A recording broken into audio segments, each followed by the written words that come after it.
Bonjour à toutes et tous. Aujourd'hui, vidéo d'un type un petit peu différent dans la mesure où je vais incorporer dans les vidéos de cours une correction d'exercice. Alors, pourquoi cette correction d'exercice? Parce que l'exercice que l'on voit ici est un exercice type euh, qui peut être assez courant dans les sujets de concours et surtout un exercice type que l'on va croiser et qui nécessite un mode de réflexion très particulier. Alors, les prérequis sont très faibles sur ces exercices, mais la réflexion qui est derrière nécessite une organisation de l'esprit, un schéma de pensée un petit peu spécifique. Donc il est bon d'avoir vu au moins une fois de manière détaillée pour réussir ce type d'exercice. Donc dans les sujets de concours, on voit souvent dans les rapports de jury que les exercices de ce type sont des exercices assez discriminants, c'est-à-dire que certains vont très bien se débrouiller, certains candidats, là où d'autres vont quasiment sécher à la première question. Donc ici, l'idée est toujours un peu la même. On va avoir un dispositif où on a un piston qui fait des allers-retours, et ce dispositif va permettre soit de remplir un réservoir, c'est-à-dire de faire augmenter la pression en son sein, soit au contraire de vider un réservoir et de faire baisser la pression en son sein. Et donc ceci se fait à l'aide d'un piston qui fait des allers et des retours. Donc ici, on parle de remplissage d'une bouteille de plongée, donc c'est un dispositif à petite échelle. On peut imaginer un remplissage d'un réservoir sous haute pression, à pression beaucoup plus élevée, ou un réservoir beaucoup plus gros, la physique sera la même. Et donc ici, on va avoir une bouteille de volume VB à la pression PB et un cylindre avec le piston à l'intérieur qui peut faire des allers et retours. Donc on considère une paroi ici mobile sans frottement entre deux positions extrêmes, AA' et BB'. Donc ici on a une phase aller d'aspiration, et donc lors de la phase d'aspiration, la soupape S s'ouvre, de l'air rentre dans le corps de pont, la surface, la soupape S' se ferme, parce qu'on crée une dépression par rapport à la pression qui était présente avant. Et donc ici, l'idée c'est de faire rentrer de l'air lors de la phase aller,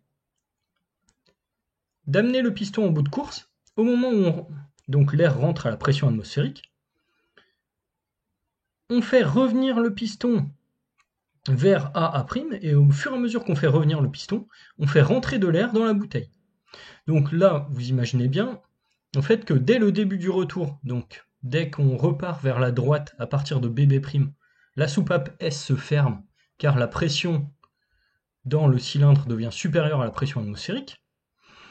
Et dès qu'on atteint dans le cylindre une pression supérieure à celle de la bouteille, la soupape S' va s'ouvrir. Donc en gros, si on résume un peu le fonctionnement, si le piston part de AA', dès qu'on recule, la pression dans le cylindre devient inférieure à la pression dans la bouteille. La soupape S' se ferme. À partir du moment où la pression dans le cylindre devient inférieure à la pression atmosphérique, la soupape S s'ouvre. À ce moment-là, de l'air rentre à la pression atmosphérique dans le corps de pont. Donc on admet un volume d'air égal au volume du cylindre à la pression atmosphérique. Ensuite, on arrive en BB', le cylindre est alors rempli d'air à la pression atmosphérique et à son volume maximal. Le piston commence à effectuer son retour. Dès que le piston commence à effectuer son retour, la soupape S se ferme. La pression du gaz dans le cylindre est supérieure à la pression atmosphérique. Tant que la pression dans le cylindre ne dépasse pas la pression dans la bouteille, la soupape S' ne s'ouvre pas. À partir du moment où le piston a atteint une position où PA, où la pression dans le cylindre est supérieure à la pression dans la bouteille, la soupape s'ouvre, et à ce moment-là, on continue à comprimer le gaz, qui va alors passer à une nouvelle pression, supérieure à la pression précédente. Parce qu'au fait, en gros, on aura fait rentrer de l'air dans la bouteille. Donc il est important déjà d'avoir ceci en tête.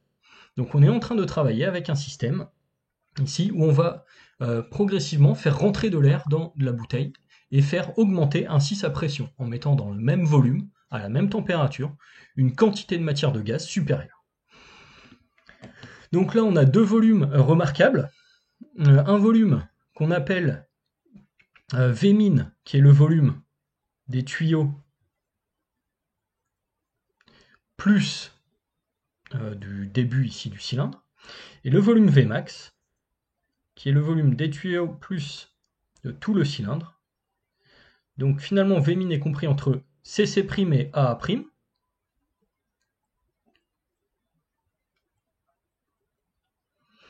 Vmax est compris entre CC' et BB'.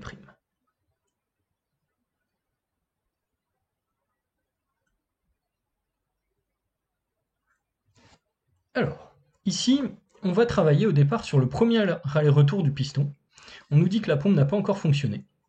L'état initial du système est décrit comme étant le suivant. Donc on a dans la bouteille de l'air à la pression atmosphérique. On a la température de l'air dans la bouteille TB qui vaut la température de l'atmosphère. Ça, on va considérer qu'à tout instant, l'ensemble du gaz est à la température de l'atmosphère extérieure. Et dans le cylindre, on a de l'air à la pression P atmosphérique et température TA. La position du piston est en A'.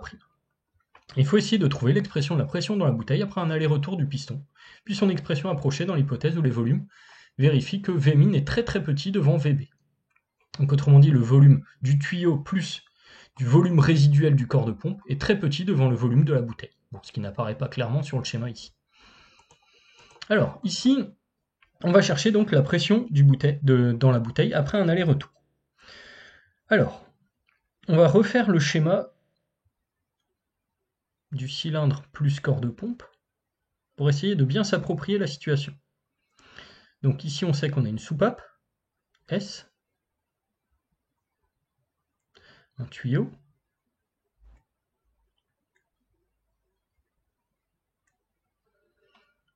le piston,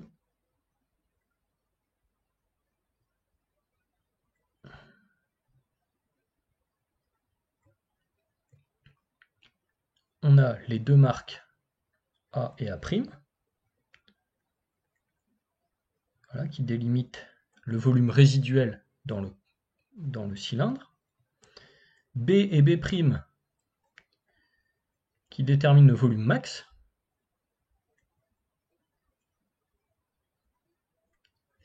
et on a donc à la sortie du tuyau la bouteille de plongée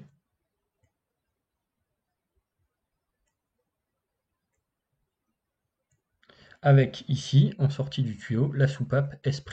Alors, qu'est-ce qu'on va constater après un aller-retour? Donc au départ, on va considérer la phase aller. Donc lors de l'aller, eh bien, qu'est-ce qui va se passer pour l'instant? S' est fermé. Bon, c'est-à-dire que en gros, la pression, parce qu'on est en train de tirer sur le piston, S est ouvert. Et donc, comme S' est fermé et S est ouvert, ça veut dire qu'on est en train de faire rentrer de l'air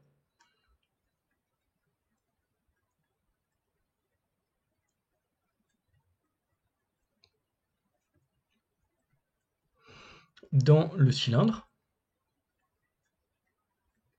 à la pression atmosphérique. Donc, si bien qu'à la fin de l'aller, on va avoir dans le cylindre de l'air à la pression P atmosphérique, à la température TA, ça on pouvait s'en douter, qui occupe le volume Vmax. Et donc on va avoir ici une quantité de matière NC. Dans la bouteille, eh bien, on va avoir de l'air à la pression P atmosphérique, à la température TA, qui occupe le volume Vb. Donc ici, on pourrait appeler la quantité de matière Nb. Et donc ceci va constituer l'état initial d'un système. Et de quel système est-ce que je vais parler ici? Eh bien, je vais parler d'un système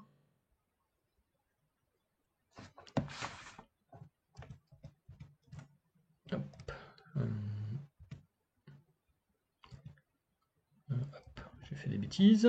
Je vais parler d'un système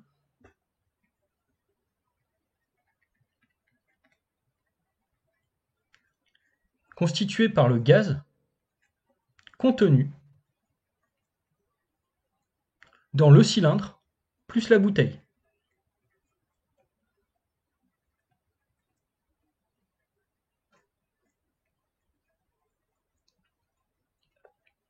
et j'ai déjà étudié la phase aller, je vais étudier le comportement de ce système, donc qui va être ici un système fermé, sur la phase retour.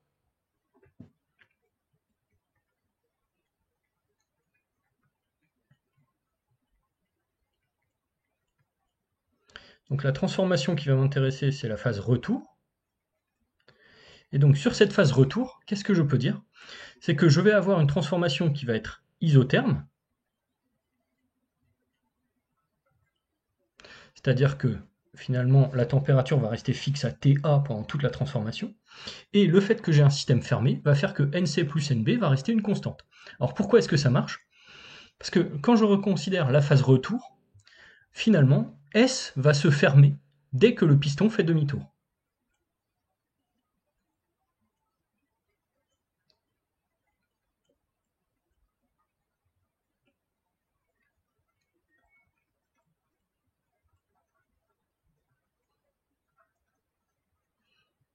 Donc derrière, j'ai figé la quantité de matière globale entre la bouteille et le cylindre.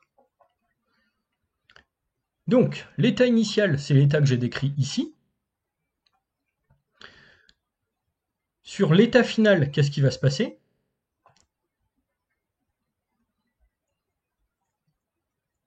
Sur la transformation, eh bien, je vais avoir S' qui va s'ouvrir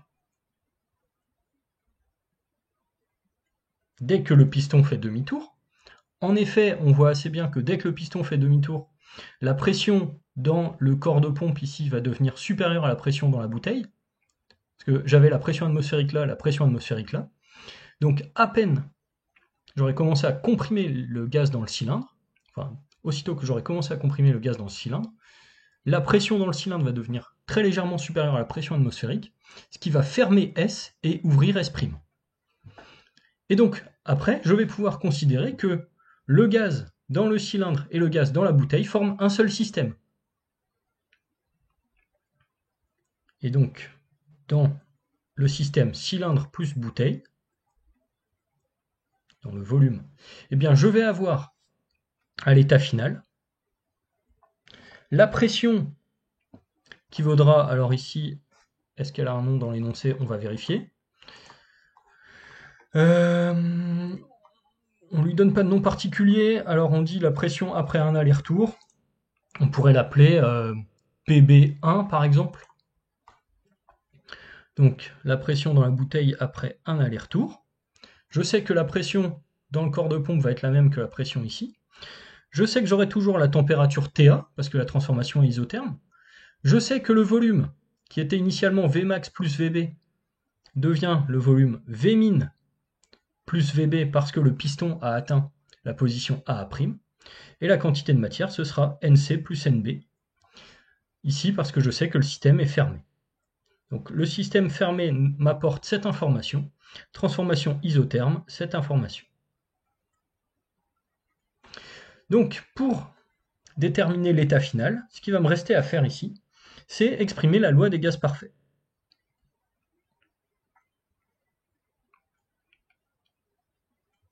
Alors, la loi des gaz parfaits, je peux l'exprimer pour le gaz contenu dans le cylindre à l'état initial, le gaz contenu dans la bouteille à l'état initial, et le gaz contenu à l'état final dans le cylindre plus la bouteille. Donc si je pose ces trois lois des gaz parfaits, je vais avoir pression atmosphérique fois volume de la bouteille qui vaudra quantité de matière contenue dans la bouteille fois R fois TA. Je vais avoir pression atmosphérique fois Vmax qui vaudra Nc fois R fois TA.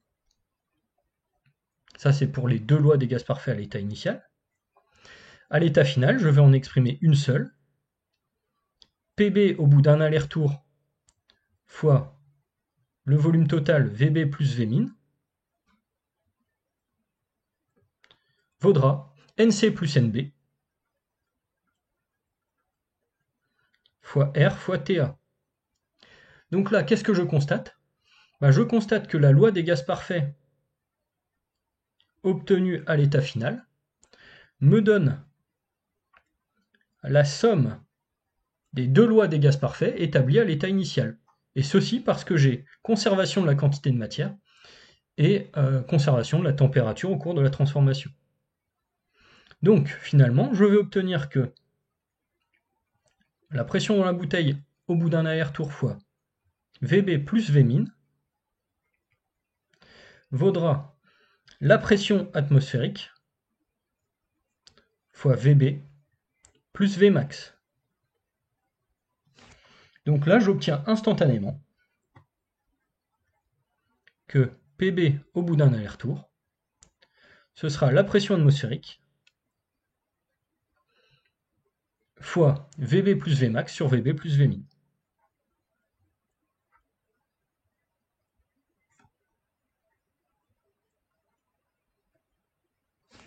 Alors, si je suppose que Vmin est très petit devant Vb, je vais obtenir pression atmosphérique fois Vb plus Vmax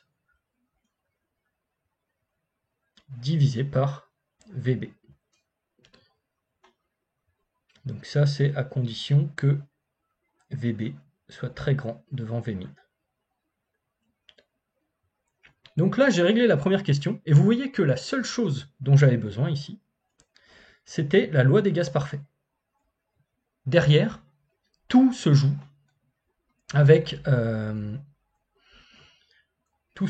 simplement des considérations sur les systèmes. Voilà, on définit sur la transformation l'état initial, l'état final.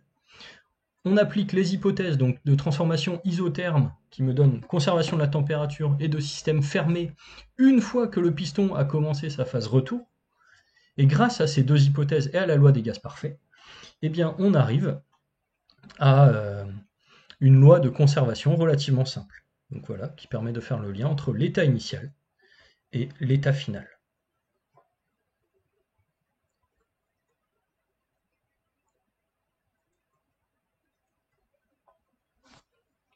Alors,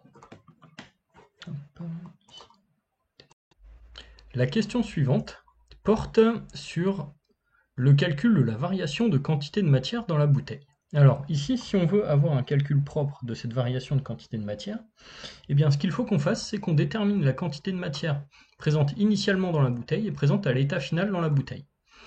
Alors, ici, maintenant, on va changer de système par rapport au cas précédent, et on va prendre comme système le gaz dans la bouteille.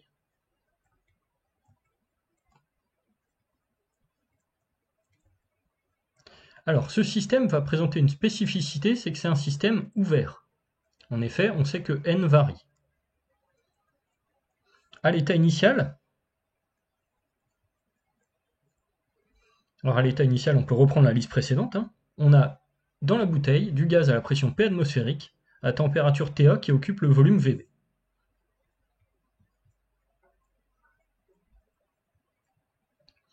Et donc là, on peut dire qu'on a la quantité de matière Nb. À l'état final, la quantité de matière a évidemment varié. Pourquoi? Parce que je suis passé à la pression Pb1, toujours à la température TA, toujours avec le volume Vb. Et donc ici, je vais avoir, bon, je peux noter ça, N'B. Et donc la grandeur que je cherche, la variation de quantité de matière, ce sera évidemment N'B à l'état final, moins Nb présente à l'état initial. Donc là, eh bien, je vais encore me servir. Donc ici, on va rappeler que la transformation, donc ça va être une transformation qui va être isotherme,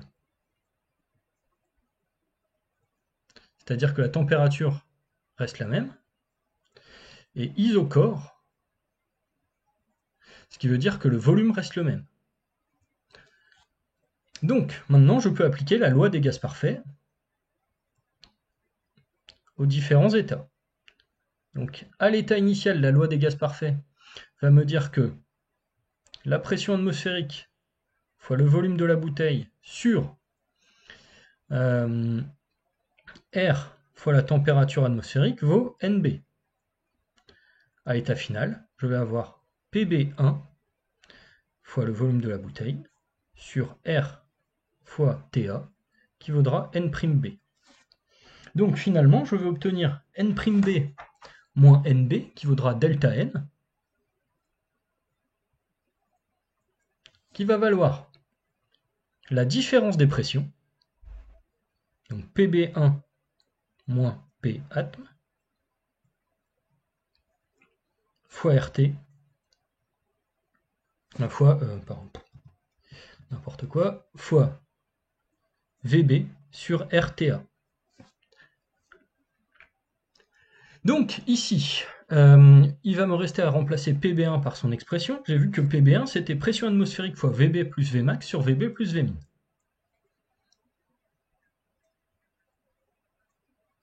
Donc je peux factoriser par pression atmosphérique ici.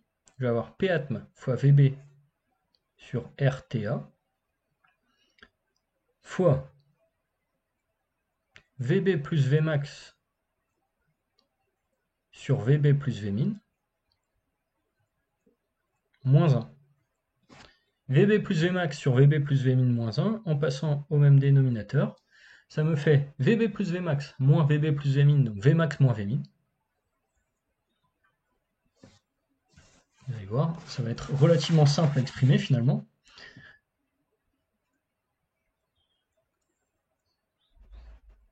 Sur VB plus Vmin. Donc là, on sait que ce ratio va être forcément supérieur à 1. Supérieur à 0, pardon. Supérieur à 0, ce qui va me donner une augmentation de la quantité de matière dans la bouteille. Donc ici, eh bien, je vais obtenir que delta N vaut, avec les données, Patm VB sur RTA, facteur de Vmax moins Vmin,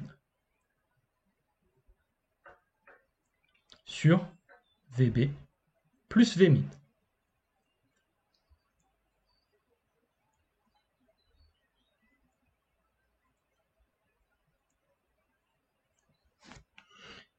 Alors, maintenant, je peux calculer numériquement les résultats obtenus. Donc là, je vais pouvoir remonter un tout petit peu la zone d'application numérique. Alors, ici, j'ai à calculer numériquement la pression dans la bouteille, après un aller-retour.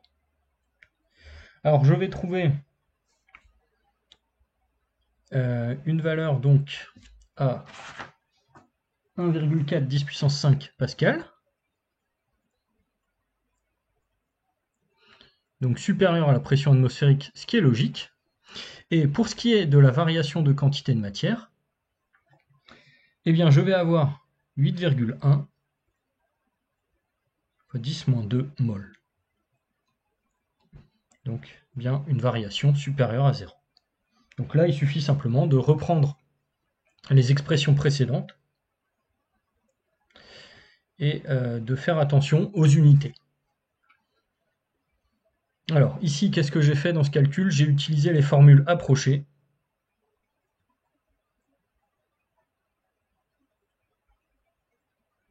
Avec Vmin très petit devant le volume de la bouteille. Donc là, si vous voulez, j'ai remplacé ici Vmax moins Vmin sur VB plus Vmin par à peu près Vmax moins Vmin divisé par VB.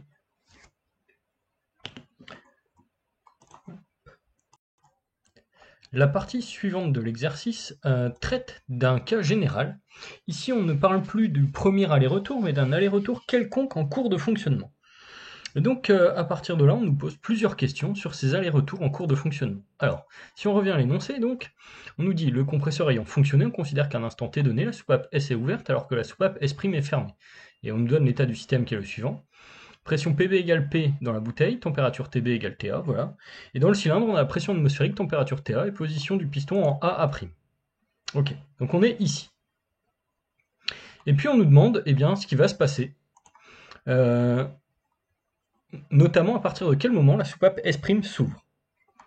Alors, ici, si on reprend le schéma du système, je vais recycler ce qui a été fait ici, et on va essayer de commenter physiquement la situation. Alors, hop, je copie, je colle pour avoir un support plus évident pour le propos. Ok. Donc on nous demande ce qui va se passer si le piston initialement en A' fait un aller-retour en cours de fonctionnement. Et en gros, première question, à partir de quand la soupape s'ouvre? Alors ici, on nous parle de la soupape S'. Donc, l'idée, c'est que dès que le piston commence à reculer en partant de A', S' se ferme.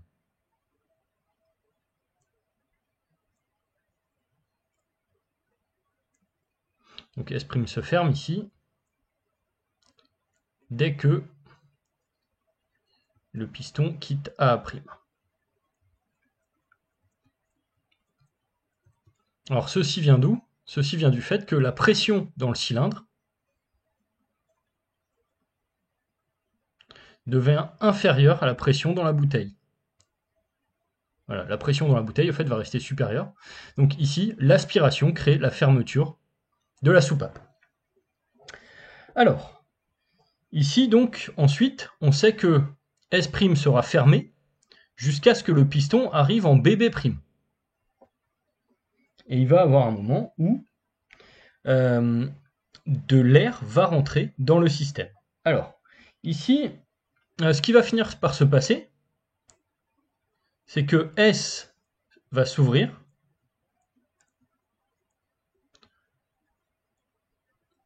lorsque la pression dans le cylindre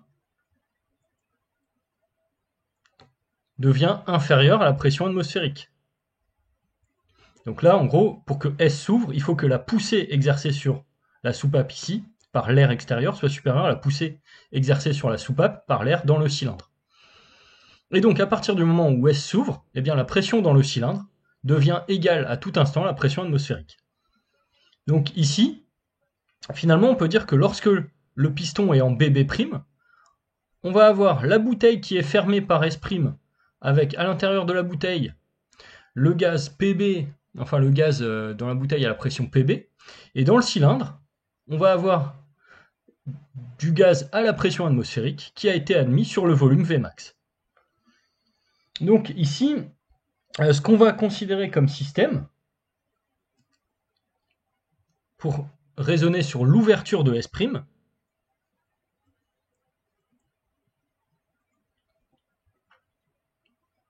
et donc ensuite ici, pour finir la description du scénario, S s'ouvre lorsque P cylindre inférieur à PA. Et ensuite donc, de l'air à la pression atmosphérique entre dans le cylindre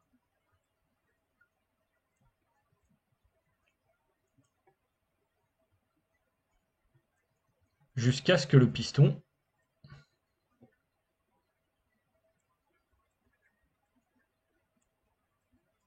atteigne BB'.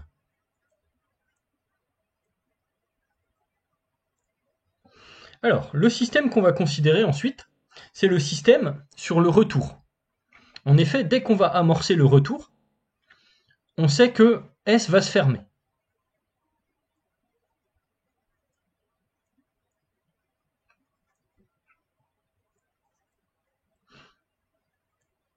Donc S se ferme dès que le piston quitte BB'.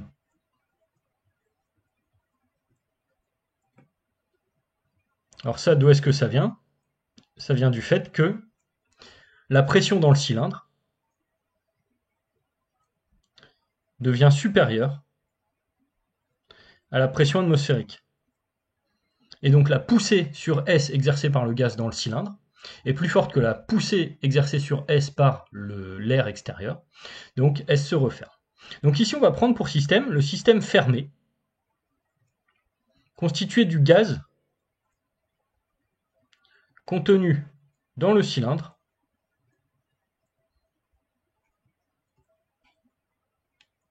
lorsque le piston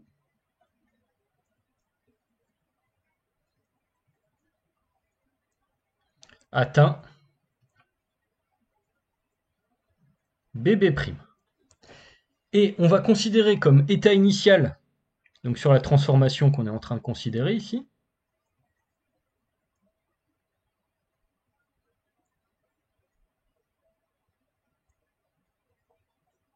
on va considérer comme état initial, eh bien, le moment où le gaz occupe le volume Vmax à la pression atmosphérique, avec une certaine quantité de matière N, et la température TA. Alors on sait que la transformation est isotherme, ce qui signifie qu'elle se passe à température constante. Système fermé, ici, ça impose que la quantité de matière est constante. Et donc à l'état final, eh bien, je vais obtenir un volume d'air dans le cylindre, alors ça c'est mon inconnu ici, que je vais appeler V', volume associé à l'ouverture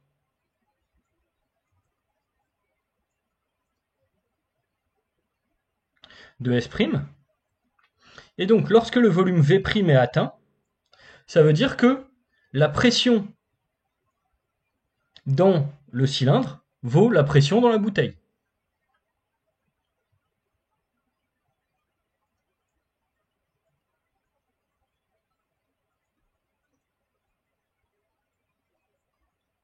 En effet, c'est la condition ici pour que S' puisse commencer à bouger, que la pression dans le petit tuyau ici soit égale à la pression à l'intérieur de la bouteille. Donc je vais toujours avoir la quantité de matière N parce que le système est fermé, et toujours la température TA parce que la transformation est isotherme. Et donc ici, il va me rester à poser la loi des gaz parfaits. Donc ici, je sais que le produit nRT est constant, donc je vais pouvoir dire que P atmosphérique fois Vmax vaudra Pb fois V'. Donc là, j'ai la relation entre V', Vmax, Patm et Pb. Donc ici, je constate une chose. Je constate que eh bien, V' vaudra P atmosphérique fois Vmax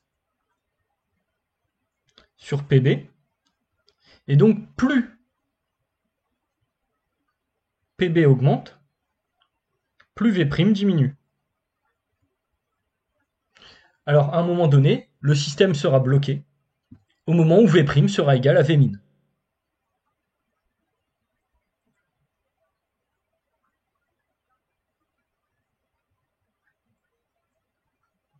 Alors, si V' vaut V', ça signifie en gros que le système ne sert plus à rien. On continue à pomper, mais tout l'air qui est admis dans le corps de pompe, enfin dans le cylindre ici, va être de l'air qui va être finalement juste comprimé,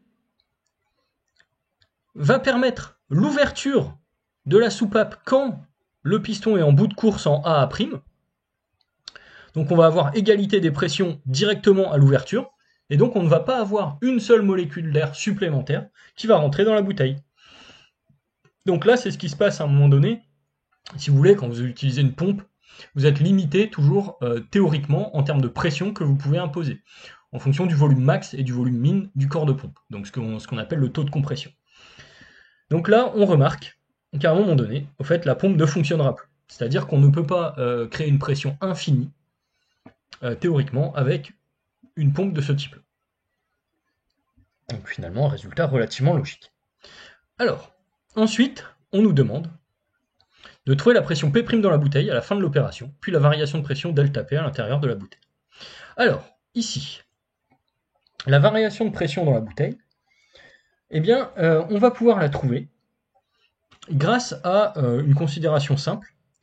Alors, on sait que à partir d'un certain temps, S' s'ouvre. Donc là, on va changer de système. Le système que l'on va considérer,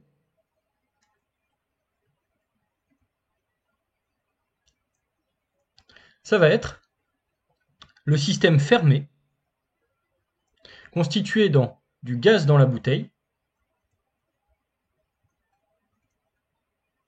plus du gaz dans le cylindre.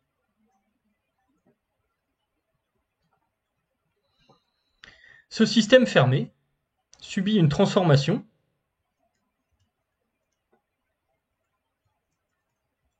qui va être, on le sait déjà, isotherme. Alors, sur les états initiaux, j'ai deux possibilités. Soit je prends l'état initial précédent pour le gaz dans le cylindre, soit je prends l'état initial comme étant l'état final de la transformation précédente. Ça revient au même, dans la mesure où on a vu que Patm fois Vmax valait Pb fois Vmin, fois V'. Donc ici, on va choisir comme état initial. Alors pour ce qui se passe dans la bouteille, ça va être facile.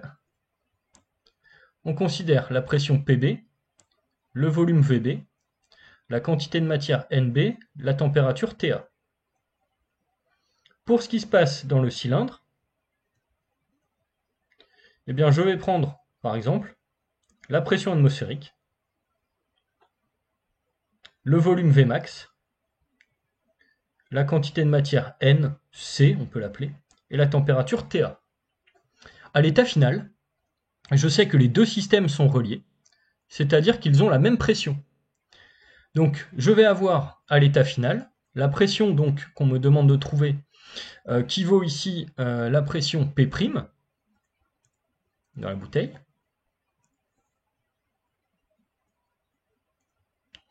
Le volume, on sait que ce sera Vb plus Vmin. L'état final, c'est le moment où le piston sera arrivé en bout de course en Bb'. La quantité de matière, ce sera Nb plus Nc, le système est fermé. Et la température, ce sera toujours Ta, la transformation est isotherme. Et donc derrière, il me reste à appliquer la loi des gaz parfaits pour trouver la relation. Alors la loi des gaz parfaits ici, qu'est-ce qu'elle va nous donner? Eh bien, elle va nous donner que Nb plus Nc fois R fois Ta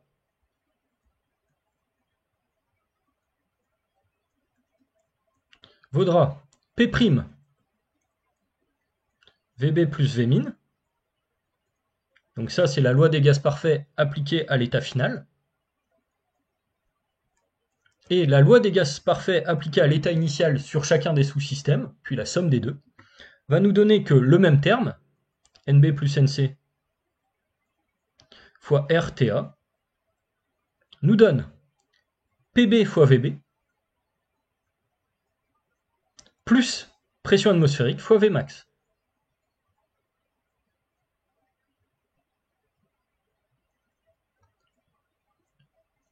Donc en combinant les deux lois des gaz parfaits, je vais arriver à la conclusion que P', ça vaudra PbVb plus pression atmosphérique fois Vmax. Alors on rappelle que ce produit-là vaut exactement le produit Pb fois V', au choix, sur Vb plus Vmin. Et là, on peut vérifier instantanément que cette relation fonctionne pour la première égalité établie précédemment. Si on remplace Pb par P atmosphérique, on retrouve l'égalité relative à P1. Ok, donc là on a trouvé la pression P'. Alors, maintenant, ce qu'on peut faire, une fois qu'on a trouvé P', c'est exprimer la variation de pression au sein de la bouteille.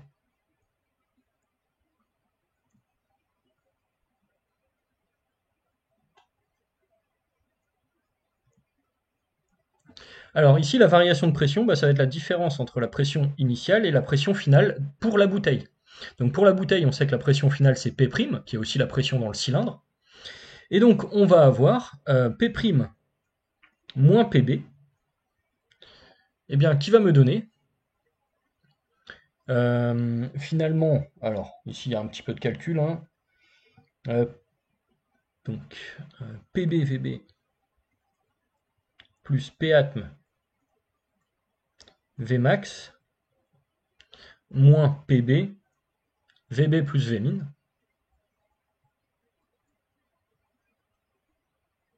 Le tout divisé par Vb plus Vmin. Donc, ce que je vais appeler finalement delta P, la variation de pression, ce sera Patm Vmax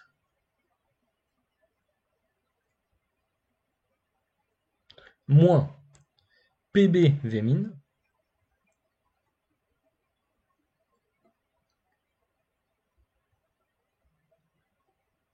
sur Vb plus Vmin. Donc, ici, ce que je vois, c'est que l'écart de pression va diminuer à mesure que Pb Vmin augmente.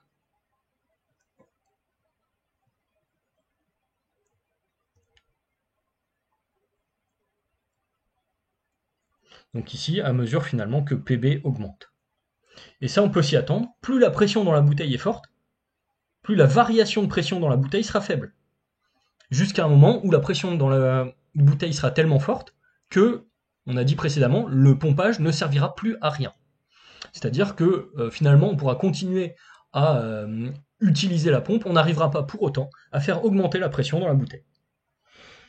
Donc ici, on a trouvé la relation qui relie delta P à Patm Vmax, Pb, etc. Donc maintenant, ce qu'on va chercher à faire, c'est on va chercher à déterminer la pression maximale que l'on peut obtenir par le procédé, et on va chercher à interpréter le résultat obtenu. Alors, hop, la pression maximale, on peut l'obtenir d'une manière très simple. On peut l'obtenir en posant delta P égale 0. Ici.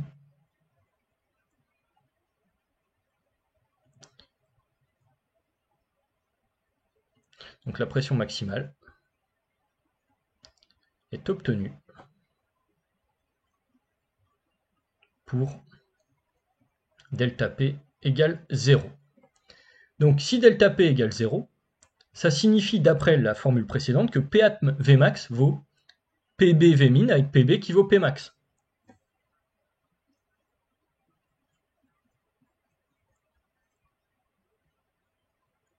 Donc on va obtenir que Pmax vaut P atmosphérique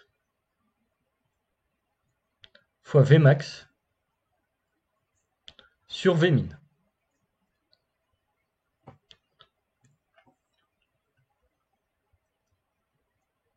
Donc ici, ce qu'on peut dire, c'est que si on veut obtenir une pression très forte à l'intérieur, ce qu'il faut faire varier, c'est ce rapport-là qu'on appelle le taux de compression. Donc vous voyez, le taux de compression pour une pompe, ça va être le facteur multiplicatif par lequel on va pouvoir multiplier la pression atmosphérique pour obtenir la pression maximale obtenue dans un réservoir branché sur cette pompe. Et donc on voit que ça dépend uniquement de la construction du cylindre. C'est-à-dire que Vmax, c'est le volume maximal d'air qu'on peut contenir dans le cylindre, plus tous les volumes résiduels, tuyaux, etc. Vmin, ça va être le volume résiduel du cylindre, plus le volume des tuyaux, etc. Donc finalement, plus le volume de tuyauterie et le volume restant dans le cylindre, quand on comprime, on fait les allers-retours de piston, plus ce volume va être faible, et plus le volume Vmax va être important, plus on pourra atteindre des pressions élevées. Évidemment, à condition qu'il n'y ait pas de fuite sur le système. Donc plus les systèmes sont grands, évidemment, plus il faut être rigoureux quand on les construit. C'est-à-dire qu'on a plus de joints à positionner, etc. Et aussi, autre problème, plus on veut atteindre des pressions élevées, plus il est difficile d'assurer l'étanchéité d'un système. Parce que les forces de pression deviennent de plus en plus importantes pour une surface d'échange possible avec l'extérieur de. Donc, ici, la pression maximale, elle est obtenue donc sur cette valeur-là, et on sait qu'elle correspond à la pression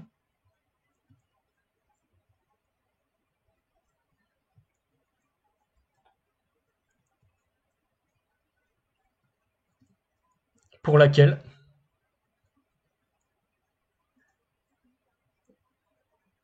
la soupape, alors ici on revient sur la construction du système, la soupape S' ne s'ouvre plus.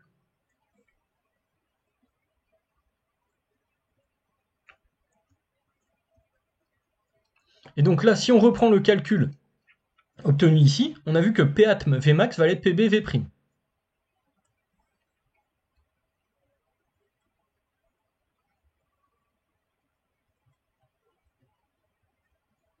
eh bien le V' associé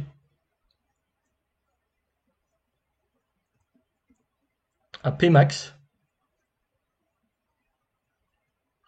on voit que c'est V' égale, alors, Patm Vmax sur Pmax, donc ça fait Patm Vmin sur Patm, donc finalement V' égale Vmin.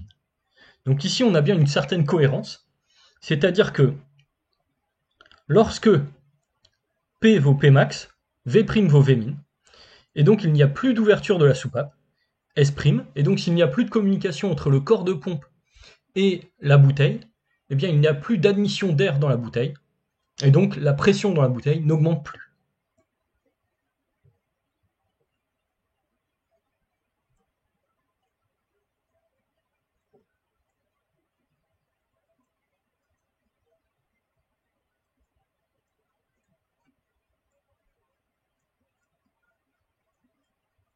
Donc à partir du moment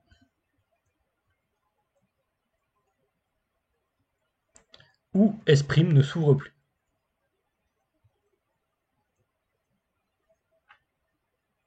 Alors, il reste derrière quelques applications numériques à faire.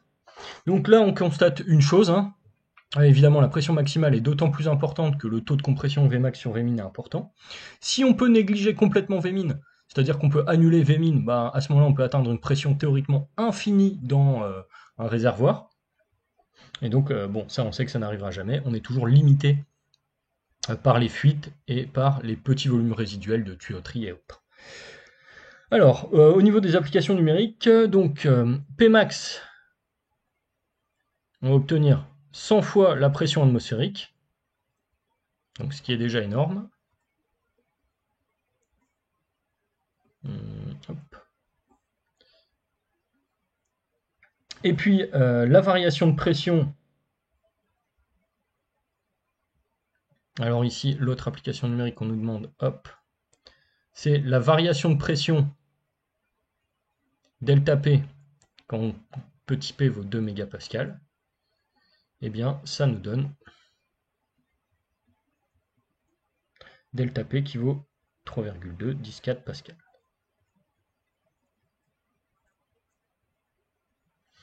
Ok, donc ça je vous laisse faire les calculs, c'est pas la plus grosse difficulté de l'exercice ici.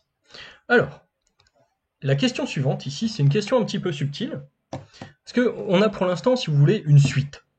En fait, l'idée, si vous voulez, c'est qu'on a défini une suite telle que, on peut dire, si on appelle P', Pn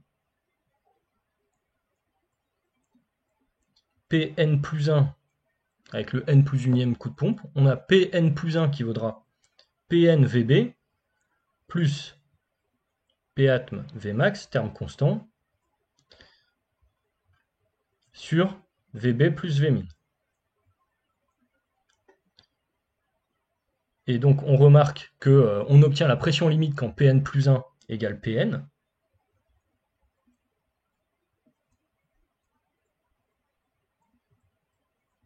Et donc là, pour l'instant, en faisant ceci, on a une approche dite discrète. D'accord? Donc une approche en termes de suite. On peut avoir une approche un petit peu différente, qui, elle, serait une approche en termes d'équation différentielle. Alors là, on va passer d'une approche discrète à une approche continue.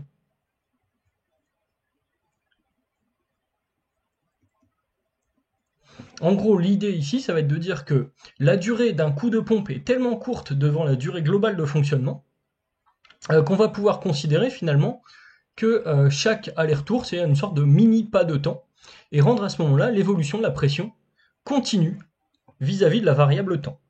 Alors pour cela, qu'est-ce qu'on fait? Eh bien, on change un petit peu le paramétrage du problème. On va considérer que le piston fait alpha aller-retour par seconde, donc que la durée d'un aller-retour c'est delta t qui vaut 1 sur alpha.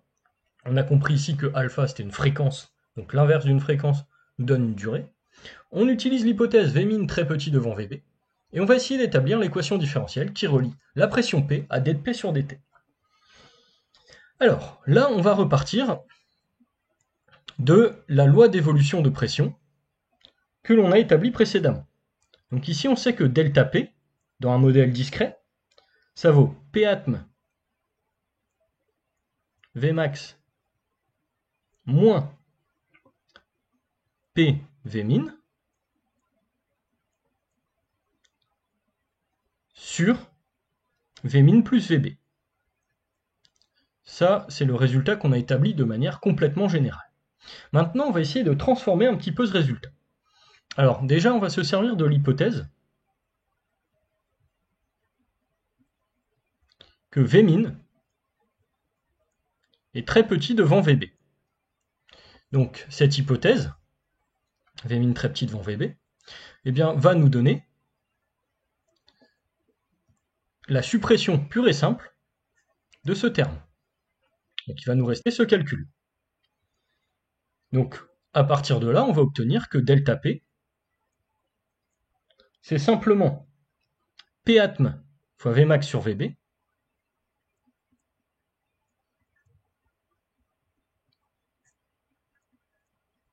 moins P Vmin sur Vb. Première hypothèse utilisée. Alors, ensuite, on va se ramener à ce qui se passe pendant une durée delta t.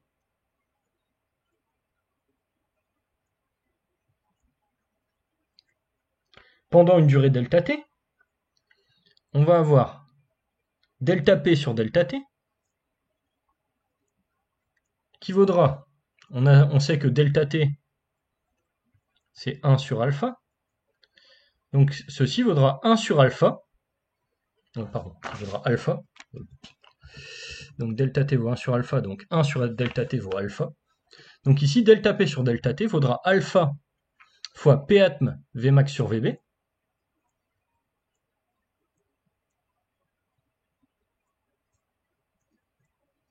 moins P Vmin sur Vb.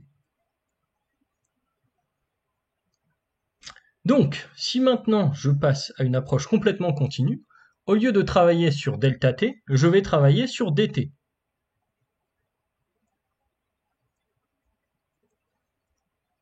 Et ici, je vais considérer au fait que delta p sur delta t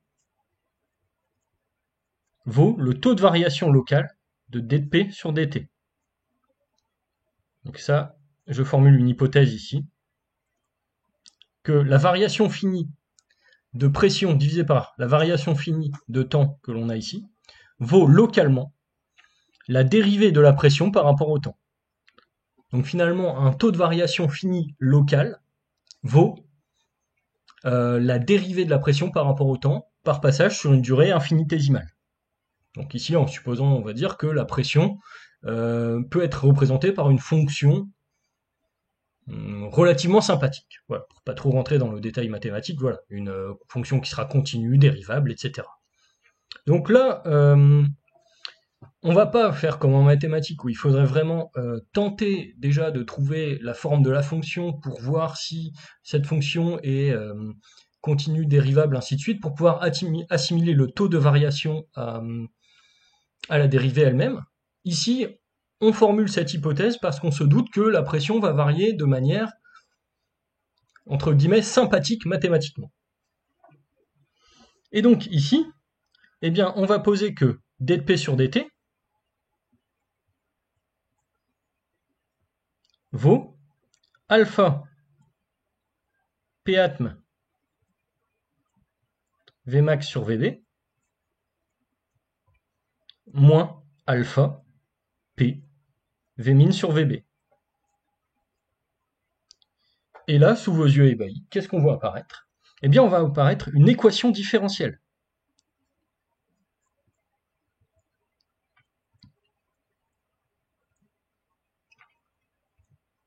Et on dirait même, en allant un petit peu plus loin, une équation différentielle du premier ordre.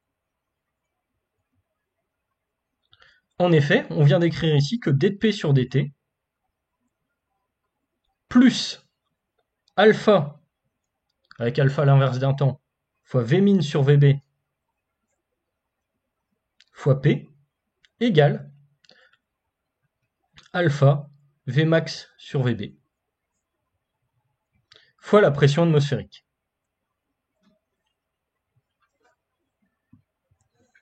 Donc là, j'ai obtenu une équation différentielle du premier ordre à coefficient constant.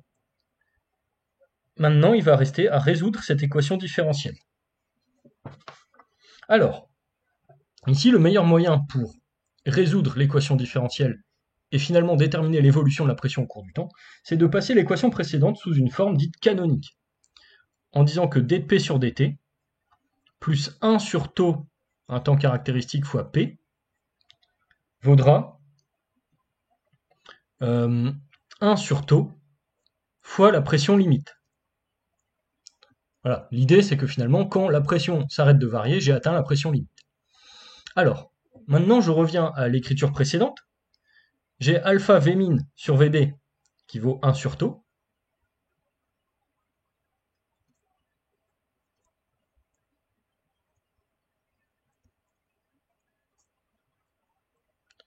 Et je vais avoir 1 sur τ fois P limite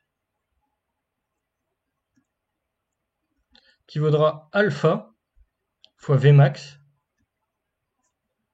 sur Vb fois la pression atmosphérique. Alors, si je retransforme un petit peu cette expression, je passe τ de l'autre côté, et je vais constater eh bien, que finalement, P limite, ça vaudra P atmosphérique fois Vmax sur Vmin. Donc c'est bien la pression limite qu'on a trouvée précédemment. Et donc là, la forme canonique, finalement, elle est obtenue avec τ qui vaudra Vb sur Vmin fois 1 sur alpha. Donc un rapport de volume fois l'inverse d'une fréquence, donc un temps, c'est cohérent. Et une pression limite qui vaudra Vmax sur Vmin fois la pression atmosphérique. C'est déjà le résultat que l'on avait trouvé précédemment. Alors le passage sous forme entre guillemets canonique n'est pas nécessaire pour la résolution, mais permet de donner un peu plus de sens physique à tout ceci. Donc maintenant il me reste à chercher la solution de l'équation, une fois la forme canonique établie.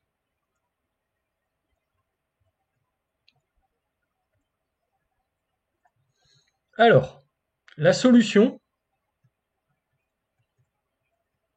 on sait qu'elle va être sous forme de somme de la solution de l'équation homogène, donc solution de l'équation sans second membre, plus solution particulière, donc ici, de même forme mathématique que le second membre, soit une constante. Donc là, instantanément, au premier coup d'œil ou presque, on sait que la solution particulière, qui sera une constante, vaudra P limite. C'est la pression lorsque d de P sur dt égale 0. pH de t, on sait qu'on aura une solution de la forme a exponentielle moins t sur τ. Donc finalement, en appliquant les conditions initiales,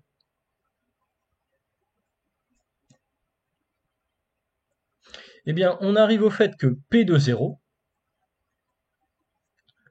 vaut la pression atmosphérique, ça c'est l'énoncé qui nous le donne, qui vaudra A plus P limite.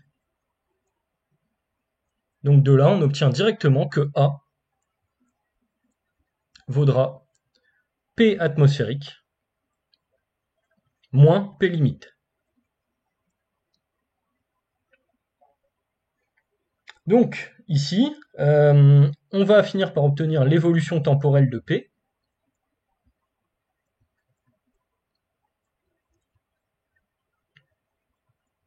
La pression.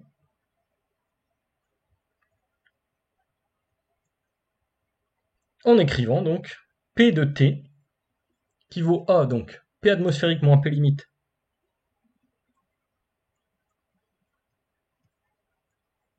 fois exponentielle moins T sur τ, plus P limite. On vérifie rapidement la cohérence de cette solution proposée. À t égale 0, l'exponentielle vaut 1, donc j'ai P atmosphérique moins P limite plus P limite qui se simplifie. Il me reste P atmosphérique. Quand t tend vers l'infini, l'exponentielle tend vers 0. Et j'ai la pression donc qui tend vers P limite. Ici, c'est complètement cohérent. Et donc si je devais faire une représentation temporelle de ceci, eh bien j'aurais P qui évolue au cours du temps en partant de la pression atmosphérique, en atteignant P limite,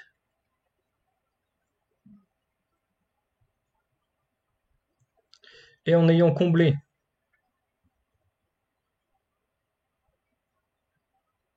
99% de l'écart au bout de 5 taux. Voilà, vous vous rappelez après, toujours un petit peu la même logique sur les transitoires d'ordre 1. On trace la tangente à l'origine, on croise l'asymptote, on trouve taux.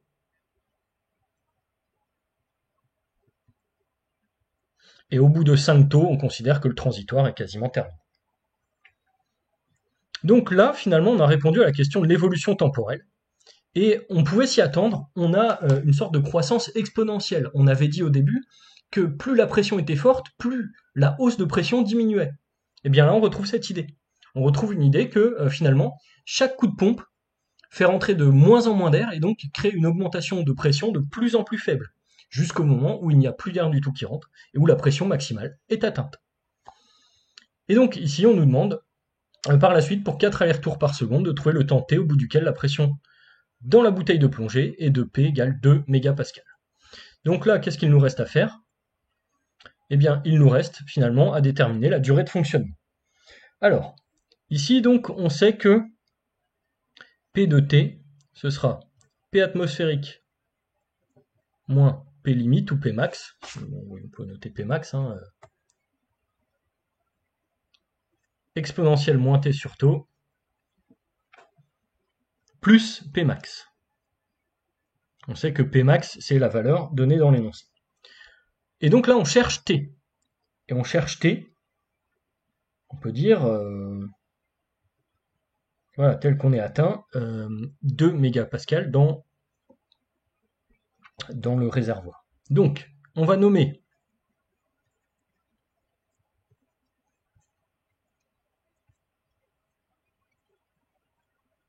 P de grand T, la pression à 2 mégapascal. Alors, ici, on sait que P de grand T moins P max, vous voyez, je passe ça de l'autre côté, sur P atmosphérique moins P max égale exponentielle moins grand T sur taux. Donc, qu'est-ce qu'il va me rester à faire pour répondre à la question? Eh bien, à isoler grand T. Donc ici, je passe au logarithme népérien. J'ai taux qui va remonter. Et ensuite, je vais avoir taux ln de P max moins la pression atmosphérique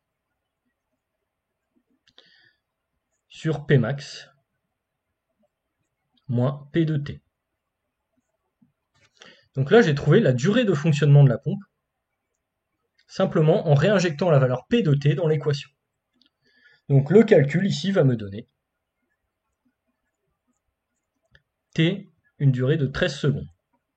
Donc un remplissage ici relativement rapide de la bouteille de plongée. Donc dimensionnellement, on voit que tout fonctionne bien parce que j'ai un rapport de pression en argument du logarithme et ici taux qui correspond bien à une durée. Donc vous voyez, ça c'est un exercice un petit peu spécifique qui a été résolu ici. Un exercice qui ne prend comme prérequis, si vous voulez, bon à part la résolution des quadifs sur la fin, comme prérequis que la loi des gaz parfaits. Tout le reste s'effectue simplement en prenant en compte les bons systèmes. Donc il est important sur des exercices de ce type de savoir quand vous êtes à l'écrit si vous allez les traiter parce que vous vous sentez à l'aise avec ce type de raisonnement ou les passer et les garder pour plus tard en allant chercher des points ailleurs. Il faut savoir une chose, c'est que ce sont des exercices assez discriminants. Donc, il y a un risque à les traiter parce que souvent il faut bien réfléchir, s'adapter à l'énoncé à chaque moment. Mais il y a un risque couru qui, si on arrive au bout, permet de creuser des écarts par rapport aux autres. Donc dans une logique de passage de concours, je vous conseille d'essayer au maximum de maîtriser ce style d'exercice pour pouvoir, face à un sujet d'écrit, vous adapter à une situation nouvelle, entre guillemets, présentée dans l'énoncé, et raisonner par analogie avec ce qui a été fait ici. Donc vous voyez, la chose importante, c'est finalement de bien analyser la question posée pour choisir le bon système. Donc, quand on vous demande au départ de travailler sur la variation de pression dans la bouteille, ce qui n'est pas évident, c'est qu'il faut considérer le système fermé, constitué du gaz dans le cylindre, plus du gaz dans la bouteille, à partir du moment où il n'y a plus de communication avec l'extérieur. Et à ce moment-là, évaluer la réunion des deux sous-systèmes, évaluer l'évolution de la réunion des deux sous-systèmes au cours de la transformation, en retenant que si on a un système fermé en transformation isotherme,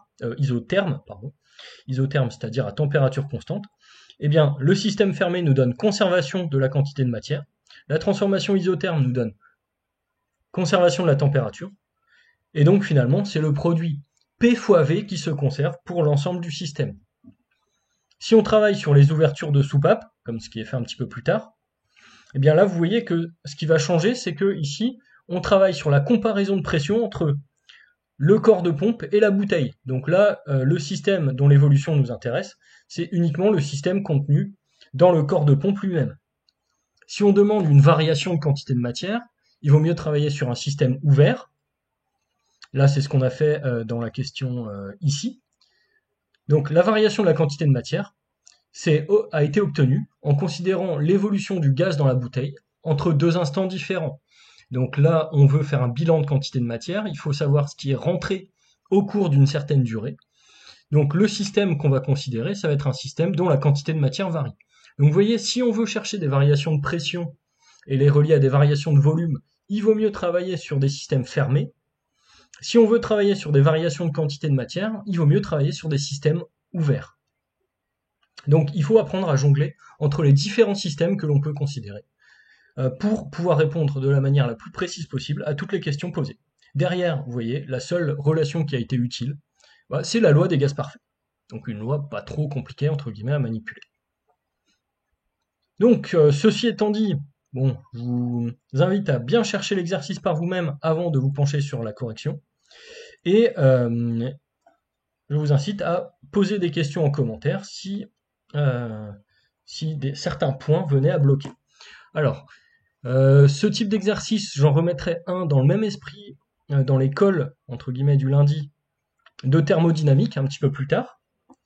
Et donc vous allez voir que les manières de poser ces exercices peuvent varier un petit peu, que parfois on vous demandera plutôt de travailler sur des suites, parfois plutôt sur des équadifs, comme ce qui a été fait ici, donc un passage d'une description discrète, où on indice finalement chaque coup de pompe par numéro, à une description continue, où on considère finalement que chaque coup de pompe est associé à un pas de temps, que l'on va réduire au maximum pour transformer un taux de variation de la pression en dérivée locale par rapport au temps. Et donc, eh bien derrière, il me reste à vous dire de poser vos questions en commentaire et à vous annoncer la suite au prochain épisode.